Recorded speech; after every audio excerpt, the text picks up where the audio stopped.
Welcome to another episode of the Completely Cricket podcast. Cricket is now becoming as vicious as the Premier League as Chris Silverwood, Justin Langer, and Ashley Giles have left their leadership roles in a week. But why? Also, there's been lots of action in the Women's Ashes and the Under-19 Cricket World Cup final that we'll be covering today. If you love cricket as much as we do, please hit that subscribe button, give this video a like, and click the notification bell so you know when our next episodes are. So we've got one director of cricket and two head coaches who are sacked. We've got Ashley Giles, who's the director of cricket of England, and we've got Chris Silverwood, the head coach of England, and Justin Langer, the head coach of Australia. I guess the first two probably, were probably expected, but I think Justin Langer is probably the most shocking one. But we'll start with the two England cohorts. First, Ashley Giles. Zaid, why do you think he was sacked? Well, obviously, the first thing that obviously springs to mind is that we just had a disastrous Ashes series, and obviously, you lose 4-0, and there's got to be questions raised into the management staff. But here's the thing: there's this thing that Giles said after the Sydney test. He said that you can sack him, you can sack the management staff, and you can sack the England captain, but that's just going to set the team up for failure. So he's clearly hinting there that there's something wrong with the system, the ECB system, how they select players or something like that. But he's the director, and he's got the power to change something. So it's a bit questionable. Why is he telling the world that there's something wrong? Why can't he just change it himself, which is a bit odd? So I think I don't really have much sympathy for Giles. I really think that I think the ECB were right to sack him. Yeah, no. There's Tom Harrison also said something similar. All the leadership people in leadership positions are saying like, oh, this is a good catalyst for change. We can use this as a platform to be better. When it's pretty much the people in the leadership positions' faults that we lost 4-0 in the Ashes series and we've only won one test in the last 14 tests. Only one in the last 14. We've lost a record 9 in a calendar year, which is worse than teams like Bangladesh who have barely played tests but are playing really well. And it's so shocking considering England's, I think, one of the countries that's played test cricket for the longest and one of the countries with the largest amount of funding as well. But we have so much money that we spend on cricket, grassroots systems and a county system and everything. Yet we can't even get a decent team together that can actually put a fight against an Australian team that weren't actually that good. They were obviously good, but they weren't exactly stunning. Do you think it really had something to do with the whole year rather than the Ashes series? Was it just a reactionary decision, just purely based on the 4-0 or the 4-0 Ashes loss, or do you think it might have been because of the year of bad Test cricket for England? Well, I think the main thing would probably be the Ashes, but also I think last year, perhaps Giles, he sacked Ed Smith, and just when Giles joined the England management, then he was doing well. I think for the past 2 years, 3 years, he was doing well. And then as soon as he sacked Ed Smith, then as he said, it happens that they play 14 tests, only win one game. So I think it's a little bit of that as well, because how long can you really just keep it going? You can't just you played 14 test matches. That may not seem a lot, but you're 5 days. If my maths is right, that's 70 days of cricket. So that is like a quarter of a fifth of the year almost. And then that how long? I don't really think you can keep it going that long. So I think the main thing would probably be the Ashes 4-0. It's just you just reacted to that in a really brutal way, really. But I think it's also because of what's happened previously in the whole year of bad Test cricket. Yeah, I'd like to pick up a point that he was doing pretty well the first year or two. Obviously, as a director of cricket, you do have a big responsibility. Obviously, sometimes it can also be the head coach's fault, as we'll go on to Chris Silverwood later. But I think Ashley Giles, winning the was he part of the squad that won the was he like the managing director when they won the World Cup, 2019 World Cup, or did he come after? I think he's been in management for a good 3 years, I think. Okay, so it's probably yeah. So he was the managing director then, when England won the ODI World Cup and England rising to top of the T20 table, consistent results in limited overs. But Test cricket, realistically, um, you've got to be good in all three formats. England would probably appreciate it more if they were like consistently in the top four, let's just say top four ability and performing teams in the world. England are fourth ranked in Test cricket, but they aren't playing like a fourth ranked Test team. They're playing pretty much like a seventh or eighth ranked Test team, which is just shocking. Losing series to India, New Zealand, Australia, India twice actually. These are teams that you should be putting a battle against. At least if it's drawn series, at least you're halfway there. You're very close. But a lot of these are like 3-1 losses, 4-0 losses, 1-0 losses. It's just shocking. It's not really what England fans want to see, and I think change is what you really need. So now we know the extent and talked about why. Then next thing is looking to the future. Potential candidates. Are there any like clear potential candidates for director of cricket? I'm not exactly sure. I think at the moment it's Strauss, isn't it, and is the interim. But I think perhaps someone like Paul Collingwood, that could be an option. And then as for coaching, in the side of coaching, as we'll probably move on to in a second, I think obviously we're going to talk about Justin Langer. We've got so many other possible coaches, management directors to go. But I think what England need is a director or a coach that's actually English. Like you can bring a foreign coach in or director, but from a different country. But the problem is like, where is your English? You're playing for England. You need someone who's from England that can make an impact on English cricket. Foreign people will do that. However, I think England can't make a statement unless they have someone from England, and I don't think they've really. They've hardly had anyone, a very successful coach that is from England. I think they have plenty of foreign coaches, directors, but they need someone from England, and it could be a way to do that. It could be maybe at the moment bring someone foreign, a great director or coach in from a foreign country, Australia, New Zealand, something like that, and then have your good, decent coaches from England, get them into the system as well, so they can learn from these great coaches, directors, and then they can improve their roles, and then maybe some down in the future, then we can tell other countries that yes, we've actually got an English coach or director, that we have got a statement here. We've got good management staff in England. We don't need anyone else from different countries.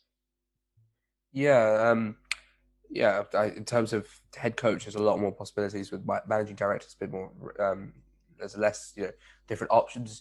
In terms of Chris Silverwood, he probably will come for he'll probably take the most blame for England's 4-0 defeat in his Test cricket, performances over the last year, because obviously he's the head coach. He's the guy who plays with all the players. He's the guy who manages all the players regularly. He knows the abilities of players, so he'll take the most responsibility.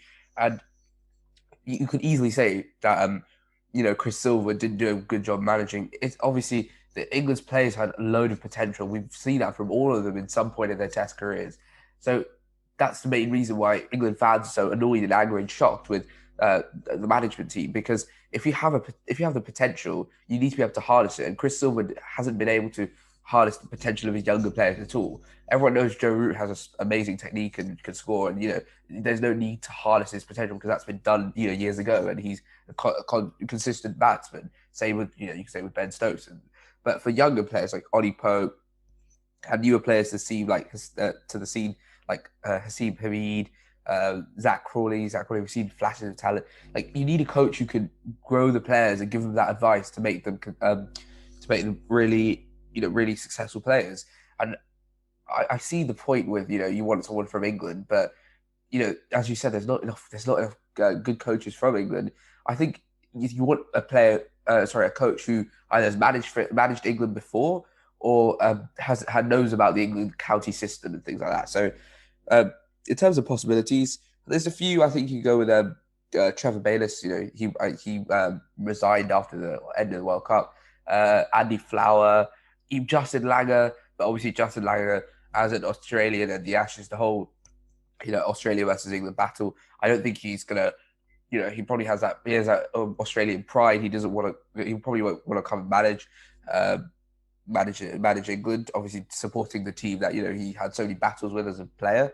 And then you've got Ricky Ponting, but that's even worse. The chances of him managing are even less. There are a lot of other coaches. There are loads of coaches. The coaches isn't the issue. There's loads of talented coaches. You can even have like Paul Collingwood if you really wanted to. That's someone from England. But the real question is one, are you willing to have that split, test side and then limited overs, or do you want to have a coach of the whole team, because that limits your choices after that? What do you think? What do you think is beneficial? Do you want to have a coach for Test, ODI, and T20, or just Test separately and ODI T20 separately? Well, I think it would be best to have perhaps two different coaches for the short format and then for the test format, because we can all sit here and say, well, Silverwood's at fault, Giles is at fault, but the problem is they've actually got difficult jobs. It's not easy being the head coach of the England team or the director of the England team. That is a massive responsibility, and you're basically in charge of a whole country.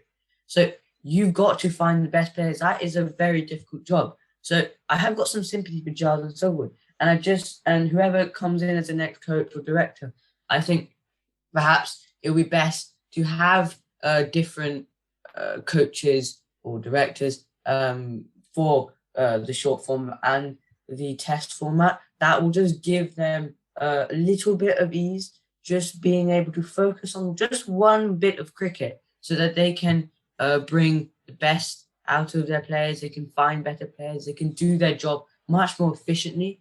And I really like your point about you need younger players. They need a coach or a director that is experienced, perhaps someone who's been there before.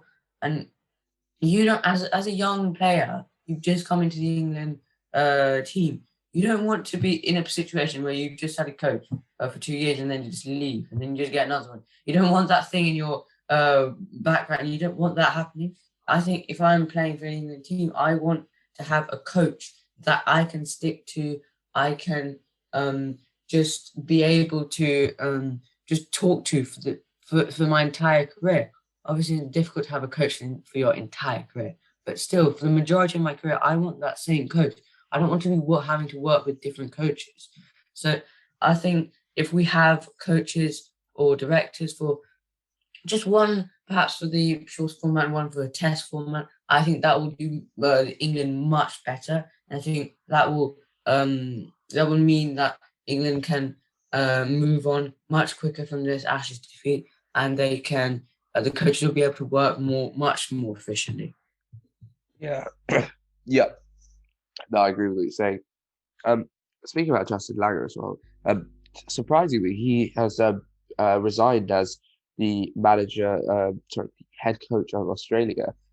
Apparently, he was offered a contract extension that would take his contract up to the end of the upcoming T20 World Cup, which is in Australia. Yeah, so I think um, that was really shocking. Like I had no clue. He didn't expect him, considering the successes he's had, win a T20 World Cup for the first time, Australia, and also 4-0 Ashes. So why is he left? Why is it just it's so surprising. I think it's more there were rumors that they had Langer had argued with some with the higher up in the management about something, and he's generally been quite a tough manager, sort of like my way or no way type thing. So I think that might be. But do you know why he left, or is there any reasons why he might have left, or he chose to do it move on with his career, like a managing career? Yeah, yeah, I'm not really sure. I think hey, I just said there's been some rumors about him. I think it was because the rumors were that he's had perhaps a heated meeting with the people higher in the management system than him. I think they had a heated meeting. There's rumors they had a heated meeting about his future, and obviously, as a coach, you don't want to be in that situation where you're uh, arguing about your future. Obviously, we don't know if that's true, and I think Langer also said that in the past 12 months, I think he just wants to go back to his family, really. I think he's just not been given much time. So I think there are rumors floating about. So I'm not really sure. Like, would you really want to leave after you just won the T20 World Cup and you just destroyed England in the Ashes? And um, I think personally, the rumor about him having personal life problems, I think that's probably true because I can't really see any other reason why he's left. Yeah, yeah. There isn't too much information, but the shocking thing is left. In terms of being a candidate, sorry, for as an England head coach, um, chances are probably not. You have to be realistic about it. Um, is Justin Langer, a Western Australian cricketer, going to come and coach the team that he played for and was, playing against viciously in his career? Highly unlikely. So I think that's just we can in our minds just rule out as a possibility. There's always the chance, but England are going to have to offer him a lot of money if you come, like realistically. Anyway, before we go to the next segment of this episode, if you're enjoying this episode, please subscribe, hit the notification bell, and like this episode, so you can be notified of any of the upcoming episodes. We will have a possible collaboration with another cricket podcast in a couple of weeks, so stay alert for that. Uh, the second topic that we're going to talk about is the Cricket World Cup, the Under-19 Cricket World Cup, not the Men's Cricket World Cup. But it's been going, it's been very, very good. There's a lot of quality on show. You don't see too much of a difference in the men's game, especially in terms of fielding. You could say the fielding's even better than the men's team, the senior men's team. Um, the real shocker is that England have had a really good run at this tournament and they've dominated. They've actually haven't won it for the last 28 years or something like that. So it's been a real shocker. They actually made it to the final.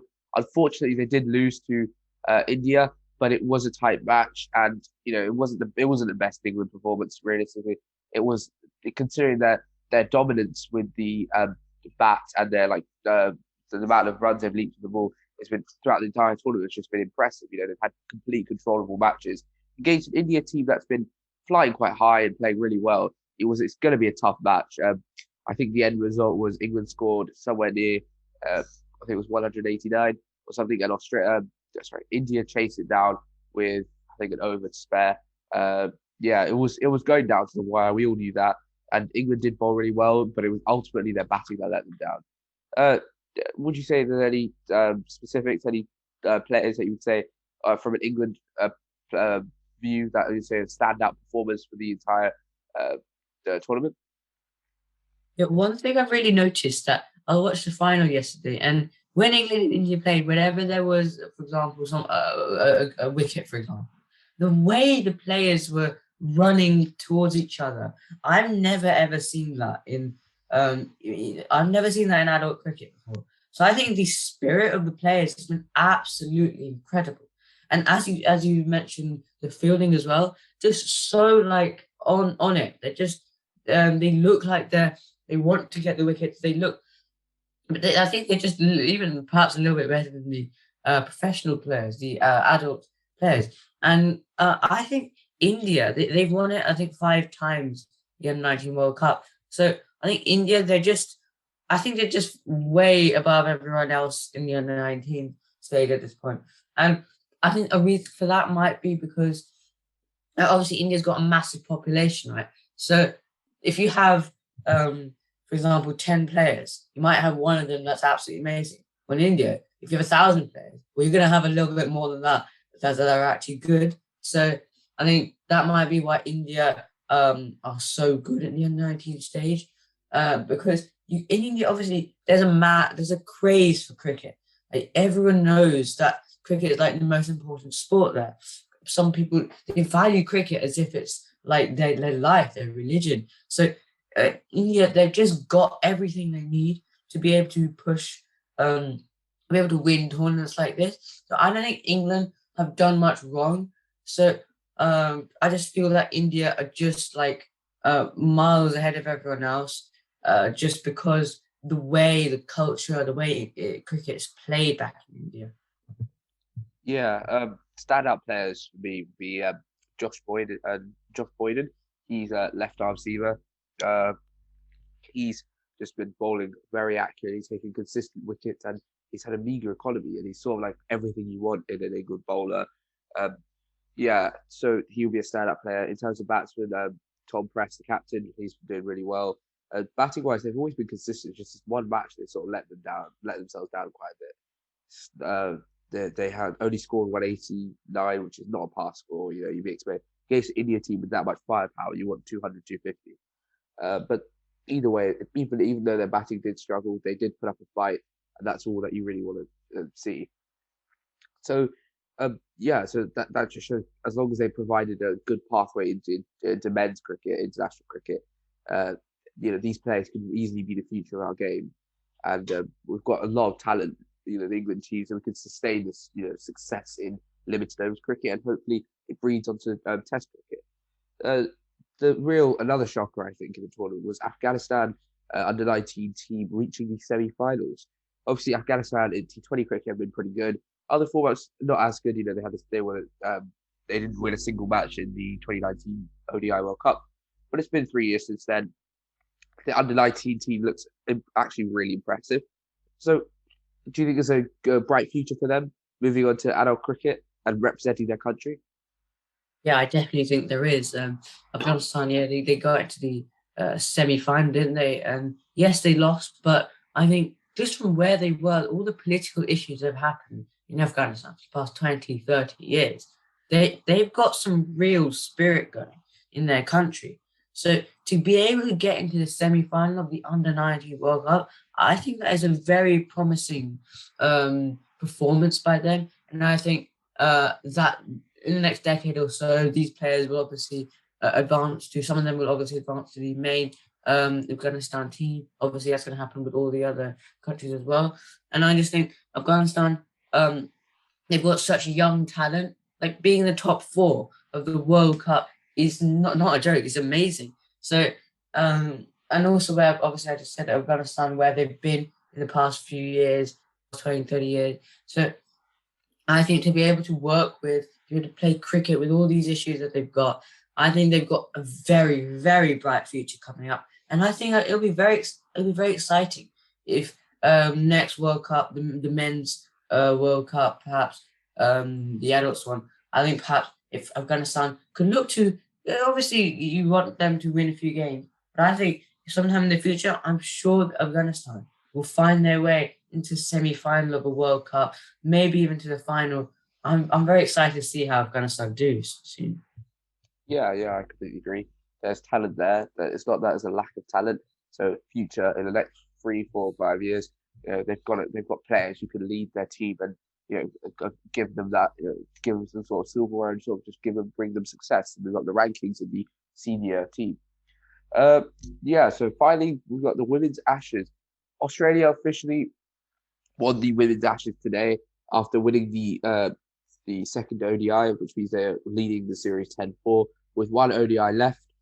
There there have been some real good cricket from England and Australia as well. There's also been some disappointing cricket from England specifically. That you'd expect them to put a bit more fight, especially in a Test series. You could have said in the Test match there was a remarkable draw, but to be fair, for a lot of England fans, you should have been expecting a win because we were in a very good chance to win. We needed to go like I think 5 or 6 runs and over for the last 10, 15 overs. We lost a couple of wickets and completely derailed our progress. In the end, we were 12 runs short of what would have been a very impressive victory. Highlights of the series so far for you, Zayn? Yeah, I think definitely the Test match that went down complete to the wire. England fighting to the end, Australia fighting to the end, but it was a draw, and obviously that's probably been my favorite match of the series so far. And the other thing, which is a bit disappointing, is that how in the T20 series we had obviously Australia. They won in the first game. I don't think England. I think England just needed to push a bit more with the bat. and perhaps do a little bit better with the ball. Um, just but I think the first T20 was a good one. Unfortunately, we did have the second and third T20 both abandoned with the washout, so that wasn't a very good sign. So obviously England, I think England, if they had played both those T20, I think there could have been a different result to this series. But I think Australia really just dominated so far.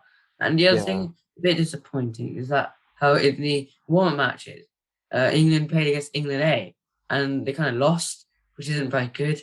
But yeah, obviously they showed that they're actually better than that in the Test match. And I think even though they've lost the Ashes so far, I think that England really can push for that last game. I think they can win this last game. I don't think they've won a game just yet. So just you've got to try. If England won't win the last game, that'll be a good fitting end to the Ashes. Obviously they've lost, but to win the final game would be quite nice. And also, I just think Australia's bowling has been absolutely amazing. Obviously, we've known them for years now. They've won the T20 World Cup loads, and they're just probably the best side in the world at the moment. They have been for quite a while. So their bowling is just amazing line length, amazing pace.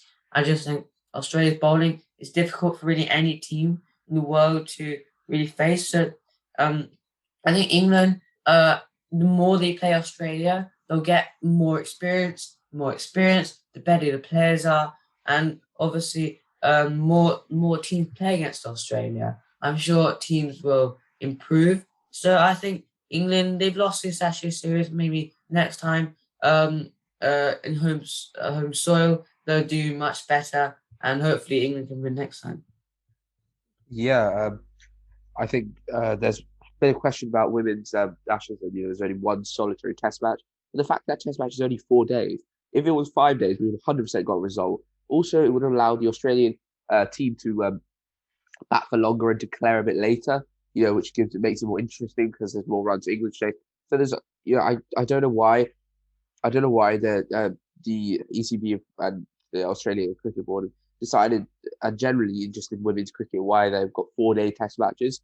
Like they each there's normally like more than 100 overs in each day, so bowling for 400 overs possibly, which is probably the similar amount that the England men's team would be, or any Test team would be bowling roughly 80 85 overs a day in 5 days. I don't understand why women's Test matches can't be 5 days, because 5 days gives you that extra day to get a result. There's been too many draws in women's Ashes and just in women's Test matches. So I'm just like, these matches are really good and they're going down to the wire. But why can't we have? I don't get why we can't have 5 day Test matches for women. It's like, it'll make it a lot more interesting. It's not as if you have an extra day, people are just less people are going to watch. It's just going to be pretty good. Uh, two abandoned games. Do you think that had a big impact on the series with the points distribution and everything? In the end, I don't really think it had a massive impact because Australia, they won both the ODI so far. They won the only Test match that actually, the only T20 match, sorry, they actually finished, and then they drew the um the Test. But still, having obviously, it's always annoying when you're playing a match and then it just gets abandoned by the rain. So I don't think it was a massive I don't think it had a massive impact on the outcome of the series, but I think perhaps it could have if England had perhaps won both of those games. Then they obviously would have had much more confidence going into the Test match and also the ODIs. So perhaps that could have, but I don't think it really did. And the other thing, when you say about the Test match, why is it only 4 days? I completely agree with you.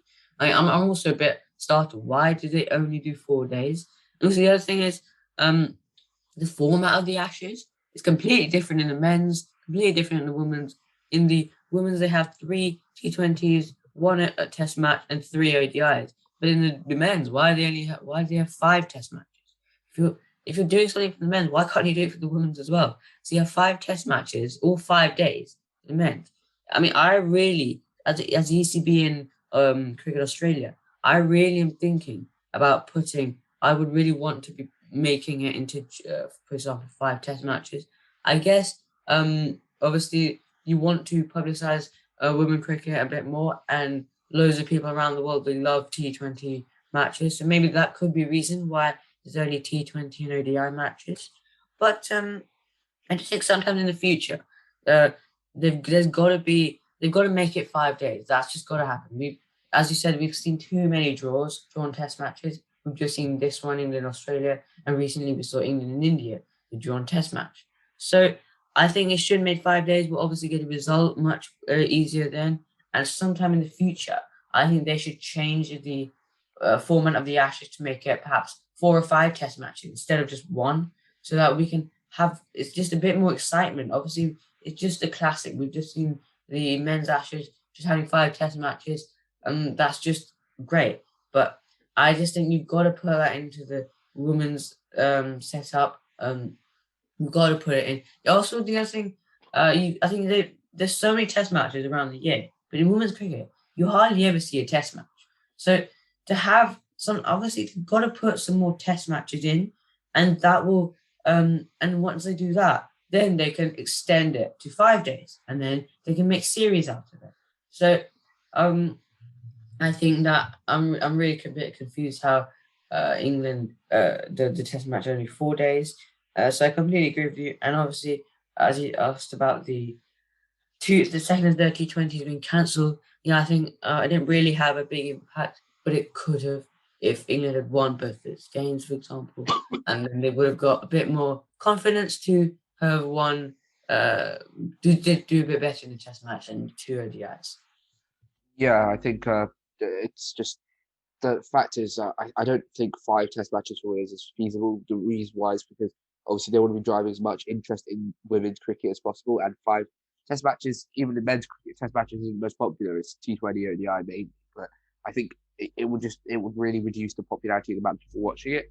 So I think that the best is to, I think, maybe have 3 test matches, and then because then you can actually contest it, and then maybe reduce the ODIs to 2 and 2 or 1 and 1 or so. I don't know, but there's loads of possibilities. Yeah, so at least we know that Test cricket in women's Test cricket is feasible and it works. They should be really doing 5 days to get good results. And yeah, you're right about the fact that it's just one.